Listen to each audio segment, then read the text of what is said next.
Hello friends, welcome to Madurai to Malaysia cooking channel.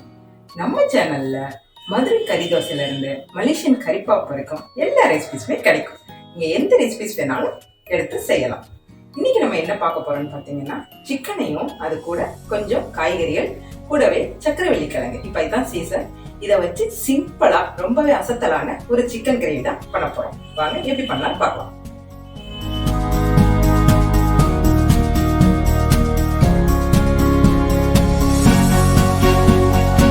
First நம்ம சக்கரவள்ளி கிழங்க இந்த மாதிரி ரவுண்ட் ரவுண்டாக கட் பண்ண போகிறோம். தோல் உரிக்கணும்னு அவசியம் இல்லை. நான் இன்னைக்கு 1/2 கிலோ தான் சிக்கன் எடுத்திருக்கேன். 1/2 கிலோ சிக்கனுக்கு 2 சின்ன சின்ன கிழங்கா நான் எடுத்திருக்கேன்.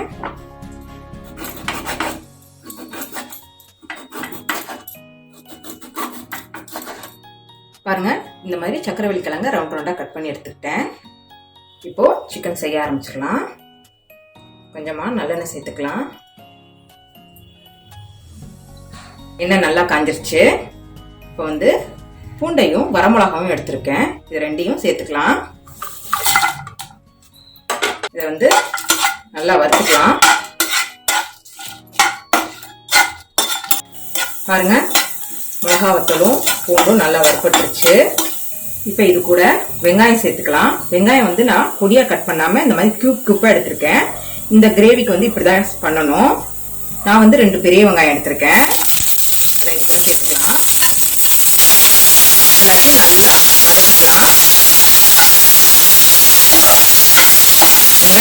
வெங்காயம் நல்லா வதங்கணும். பாருங்க, வெங்காயம் நல்லா வதங்கிடுச்சு, பொன்னிறமா வந்துருச்சு.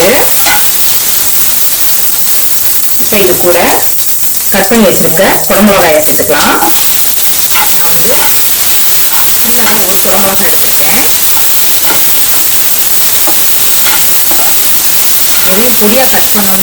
மாதிரி கியூப்ஸா கட் பண்ணிக்கோங்க. பாருங்க, குடமிளகா நல்லா வதக்கியாச்சு, வெங்காயம் பூண்டோட சேர்த்து. இப்போ இது கூட பொடியா கட் பண்ணி வச்சிருக்க கேரட்டையும் பீன்ஸையும் சேர்த்துக்கலாம். நான் 1/2 கிலோ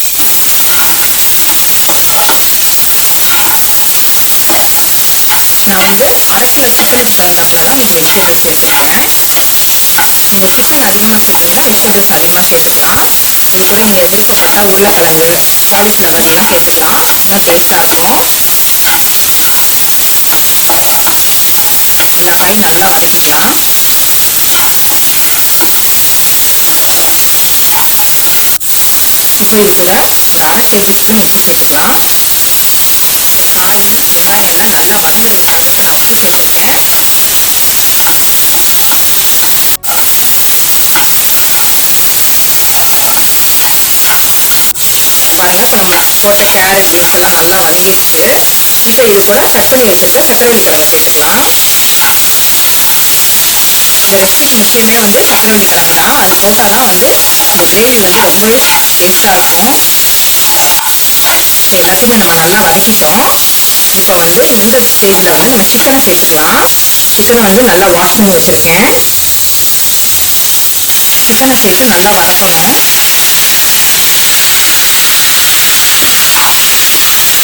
சிக்கனை சேர்த்து நல்லா வதக்கணும். தண்ணி சேர்க்காம ஒரு 10 மினிட்ஸ் நல்லா வதக்கிக்கலாம் சிக்கனை. ஏன்னா சிக்கன்லேயே தண்ணி அதிகம் இருக்கும்.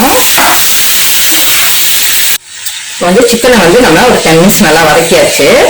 இப்போ உப்பு சேர்க்கலாம். ஏற்கனவே நம்ம வெஜிடபிள்ஸ் உப்பு போட்டாச்சு. இது ஒரு 1/2 டேபிள் ஸ்பூன் சிக்கனுக்கு போட்டிருக்கேன். உப்பு போட்டு நல்லா வதக்கிக்கலாம்.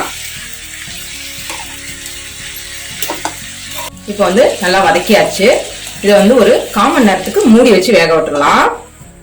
சிக்கன் வேகட்டும். நம்ம மதுரை டு மலேசியால பாத்தீங்கன்னா Madurai to Malaysia special biryani masala, அதோட சேர்ந்து குழம்பு மசாலா ரெண்டுமே கைமணம் மாறாத பாரம்பரிய முறையில தயாரிக்கப்பட்டு இப்ப இது விற்பனையில இருக்கு. நீங்களும் வாங்கி பயன்படுத்தணும் விருப்பப்பட்டீங்கன்னா கீழே கொடுக்குற வாட்ஸ்அப் நம்பருக்கு கான்டாக்ட் பண்ணுங்க. உங்களுக்கு வீட்டுக்கே டெலிவரி ஆயிடும். பாருங்க, இப்ப 10 நிமிஷம் ஆச்சு. நம்ம தண்ணியே சேர்க்கல, ஆனா அந்த சிக்கன்ல இருக்க தண்ணியே வந்துருச்சு. இப்ப இது கூட ஒரு 1/2 table spoon Madurai to Malaysia special குழம்பு பொடி சேர்த்துக்கலாம். உங்களுக்கு காரம் அதிகம் வேணும்னு நினைச்சீங்கன்னா நீங்க அதிகமா சேர்த்துக்கோங்க. ஏன்னா நம்ம ஏற்கனவே வரமிளகா வேற சேர்த்துருக்கோம். எல்லாத்தையும் சேர்த்து நல்லா வதக்கி விட்டுக்கலாம். இப்போ நம்ம மிளகாய் பொடி சேர்த்து நல்லா வதக்கியாச்சு. இப்போ வந்து தண்ணி சேர்த்துக்கலாம்.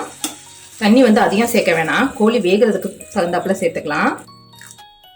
சேர்த்து எல்லாத்தையும் நல்லா வேக விட்டுக்கலாம். வாவ், பாருங்க தண்ணி நல்லா வற்றி காய் சிக்கன் எல்லாமே நல்லா வெந்துருச்சு. பாருங்க தண்ணி நல்லா வத்திருச்சு, எல்லா காயுமே நல்லா வந்துருச்சு. இப்போ இது கூட நம்ம வந்து முட்டை சேர்க்க போறோம்.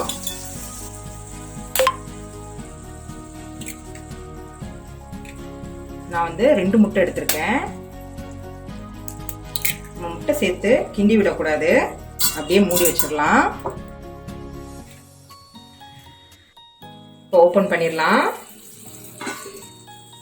வாவ், சூப்பரான vegetable with chicken gravy ready ஆயிடுச்சு. இதை வந்து நீங்க சப்பாத்தி, நான் ரொட்டி, புல்கா இந்த மாதிரி எல்லாத்துக்குமே தொட்டு சாப்பிடலாம், ரொம்ப நல்லா இருக்கும். பாருங்க நம்ம நடுவில் ஊற்றின முட்டை அப்படியே ஆஃப் ஆயில் மாதிரி வந்திருக்கு, செமையா இருக்கு. சூப்பரான chicken with vegetable gravy ready ஆயிடுச்சு. இந்த வீடியோ உங்களுக்கு பிடிச்சிச்சுன்னா மறக்காம லைக் பண்ணுங்க. நீங்களும் இந்த ரெசிபியை கண்டிப்பா வீட்டில் செஞ்சு பாருங்க, மற்றவங்களுக்கும் ஷேர் பண்ணுங்க. நம்ம சேனலை முத பார்க்குற யாரா இருந்தாலும் மறக்காம சப்ஸ்கிரைப் பண்ணிருங்க. அடுத்து நான் உங்களுக்கு சூப்பரான வீடியோல சந்திக்கிறேன். நம்பிக்கை இன்ஸ்பைர், நான் இன்ஸ்பைர்.